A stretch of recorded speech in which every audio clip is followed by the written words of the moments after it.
23 октябрь. Кудайдын акыркы чечүүчү сөзү.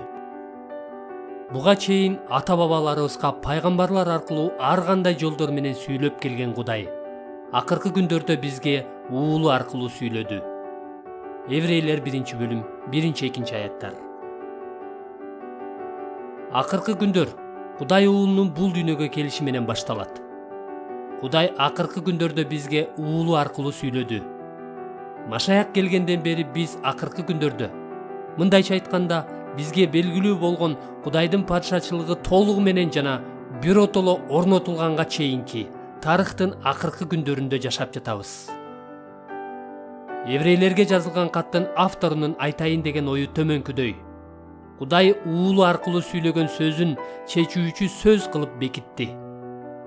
Уулдун өзүнүн эрки боюнча ал сөз жаңы келишимдин жазмаларында кылымдар бою сакталып келет. Ал муну ар бир муун өз алдынча Кудайдын акыркы сөзү эмне экени тууралуу баш катырбашы үчүн алдын ала ачык көрсөттү. Бул доордо андан улуураак же анын ордун баса турган башка эч кандай сөз болбойт.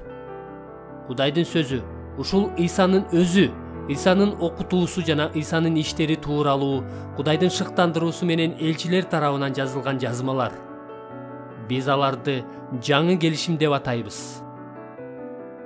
Мен Кудай сөзүн уга албай жатам деп нааразы болгонумда, Кудайдын үнүн угууну каалап, бирок Кудай мен угууну каалаган сөздү айтпагандыктан ачууланганымда, мындай кылыгым менен эмнени айткан болом? Мен чын эле жаңы келишимдеги ушул Кудайдын толук жана катасыз ачылып берилген акыркы жана чечүүчү сөзүн толугу менен изилдеп бүтүп койдум. Ал мага эми эч нерсе бере албайт деп айтып жатамбы? Чын эле ал сөз мага башка эч нерсе бере албай калдыбы?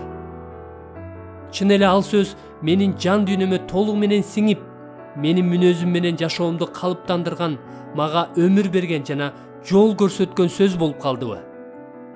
Же мен аны гезиттей барактап, ага интернет баракчаларындагы биринин артынан бири пайда болгон кыскача билдирүүлөрдөй үстүртөдөн көз жүгүртүп, даамын текшериш үчүн жеп көргөн тамак сыяктуу кабыл алып, ага жеңил ойлуулук менен мамиле кылып, андан соң мындан башка, мындан көбүрөөк нерсени каалап калдымбы? Мен өзүм мойнума алгым келбесе да, ушундай болуп калдыбы деп корком.